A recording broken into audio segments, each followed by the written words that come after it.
seguinte vantagem. Os esquemas semânticos do francês, semânticos, sintáticos, eles são mais fáceis de transpor ao português do que os do inglês. Então a literatura francesa foi o que ensinou todo mundo a escrever. Machado de Assis aprendeu com o francês, Graciliano Ramos aprendeu com o francês, aliás fez uma tradução magnífica da Peste do Albert Camus, e assim por diante. Todo mundo foi influenciado pela língua francesa. Eu quando conheci o Herberto Salles, ele já estava com 70 e tantos anos, estava ele lá lendo Marcel Proust e tomando nota, né, para ver como é que diria isso em português. Ele pegava lá uma frase e tentava, né, criar uma impressão equivalente em português. É assim que se aprende a escrever, tá certo? Então você tem que ter os modelos, e evidentemente você tem que partir do modelo de uma literatura que seja mais rica do que a sua, tá certo? Não tem jeito de você aprender a escrever lendo só em português. Isso é impossível, né? Mesmo porque é na comparação entre as línguas que você vai pegar a nuance correta da sua língua. O sujeito só lê numa língua, ele não entende nem essa língua, tá certo? Existem exceções. Existe o famoso... Se você for um gênio, até com meia língua você resolve o problema. Como Lionel Trilling, o grande crítico literário americano, ele nunca leu uma palavra que não fosse em inglês, né? E havia na França o famoso escritor Paul Léotot, que era um sujeito muito ranheta, e perguntaram se ele tinha lido a Bíblia. Ele disse: eu não leio livros que não foram escritos em francês. Mas ele fez isso por patriotada, evidentemente. Então, mas eles são gênios excepcionais. Para nós, comuns dos mortais, nós precisamos da outra língua para nós conseguirmos, aos poucos, ir pegando o peso, o valor relativo das palavras.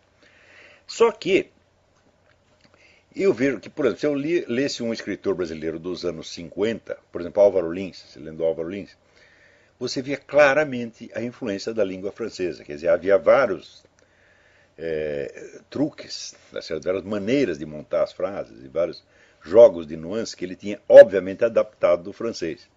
Isso era visível em todos os escritores brasileiros. Acontece que a partir dos anos 70, 80, todo mundo começou só a ler inglês e não ler mais francês. E os esquemas do inglês não se adaptam ao português de jeito nenhum. Eles são muito esquisitos.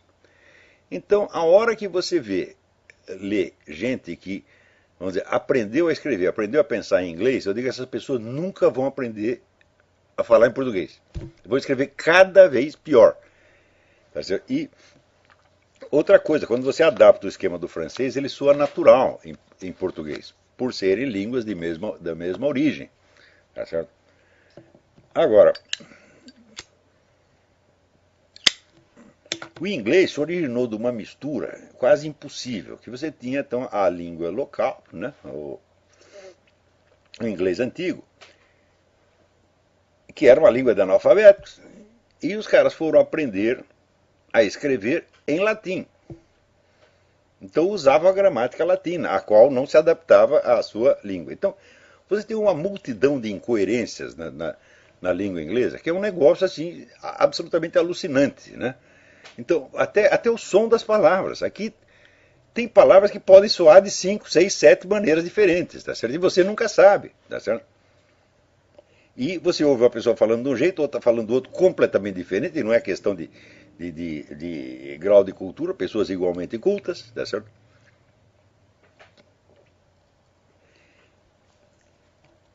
E, vamos dizer, é uma gramática tão incoerente, tão absurda, que eu digo, eu acho que um dos motivos dos americanos serem inteligentes, os anglo-saxões serem tão inteligentes, é que a língua deles é tão ruim, né? Que o sujeito, só para aprendê-la, ele tem que ter um QI a mais, tá certo? A prática, as gramáticas das línguas latinas são muito mais organizadas, muito mais racionais, né? Por quê? Porque essas são línguas que se desenvolveram desde a própria língua que deu o modelo da sua gramática. Agora, a gramática inglesa é uma estrutura latina colocada em cima de outro negócio completamente diferente.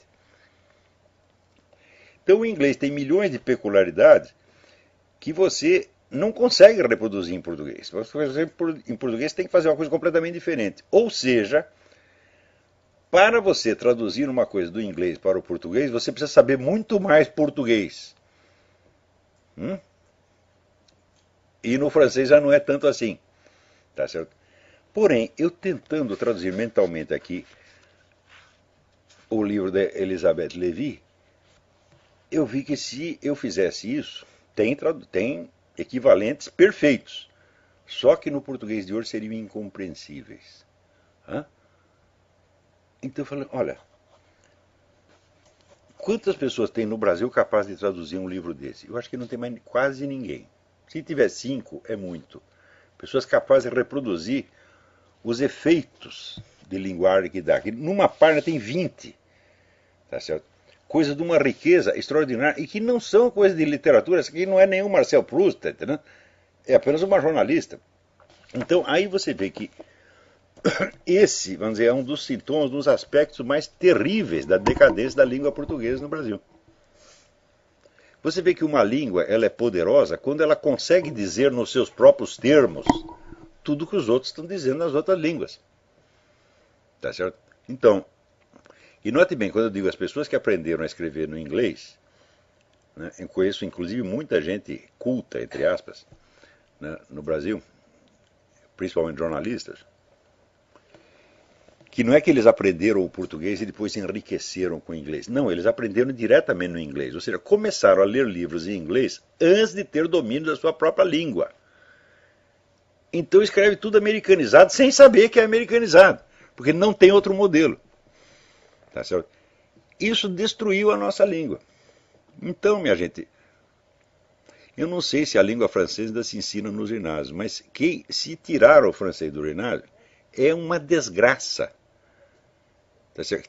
O francês era a nossa escola de literatura. O inglês não pode ser, não será jamais. O modelo inglês, você pode, se você domina bem a língua portuguesa e domina pelo menos uma segunda língua latina, como o francês, ou o espanhol, ou o italiano, aí sim você pode tirar proveito do inglês. Eu aprendo muita coisa com os escritores americanos, com os jornalistas americanos, mas aqui fazendo o teste, por exemplo, eu levo nos livros da Mona Sharon, né? Os artigos da Mona Sharon. É uma jornalista também, não é nenhum William Shakespeare, né? Eu falo, isso aqui é intraduzível em português. Tem uma riqueza estilística que na tradução para o português vai se perder completamente, porque não é possível você gerar esses instrumentos diretamente do inglês para o português. Você teria que ter a mediação do idioma latino mais desenvolvido e mais aprimorado. Tá certo? Mesma coisa eu sentia na Romênia. O vocabulário normal de um jornalista romeno é uma coisa de uma riqueza que você não imagina. Porque, é o seguinte, os romenos leem livros, né? Na Romênia, eles viviam numa merda, Foi na Romênia que eu descobri o que era miséria. No Brasil eu nunca vi miséria. Tá certo? Na Romênia eu cheguei a ver leproso na rua, gente. E aí tem os menininhos de rua, só fala de menininho de rua do Brasil, né, quando fizeram a contar, em São Paulo tinha 5 mil meninos de rua. Você tem a impressão que são milhões, né? Quer dizer, o que é 5 mil numa cidade de 20 milhões? Ficam invisíveis, né? Mas na Romênia não, eram hordas de meninos de rua. E no inverno eles se escondiam no esgoto porque a merda era quentinha. Mas com tudo isso, ainda é um povo culto. Então chegar um mendigo para você, ele pedia esmola em romeno. Você não entendia, ele pedia em francês. Você não entendia, ele pedia em inglês. Você não entendia, ele pedia em alemão. E se você não entendia, ele pedia em russo. Hã?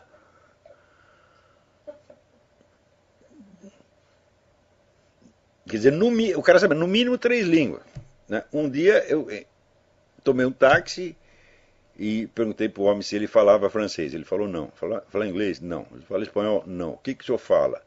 Eu falo alemão e russo. Eu falo, pô, me ferrei aqui. Então dei lá umas instruções no alemão, né? Daquele retardado mental. E ele mais ou menos entendeu. Mas esse foi assim, foi o mais burro que eu encontrei, hein? Então, o vocabulário deles é de uma riqueza enorme.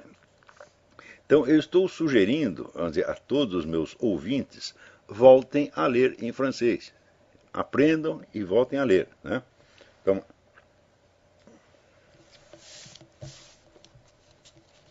o francês foi para mim, vamos dizer,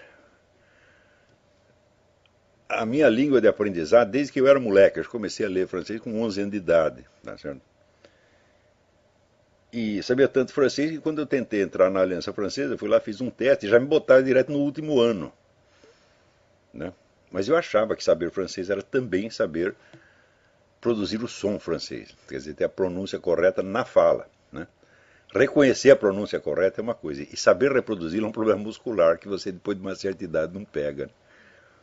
Então, quando cheguei na França a primeira vez, eu achei que estava abafando a banca, falando francês absolutamente perfeito. E cheguei no prédio da Unesco e tinha lá um velhinho sentado na portaria. Eu chego lá, Monsieur, s'il vous plaît, où est la délégation brésilienne? Ele olha para mim e pergunta, o senhor é português, não é?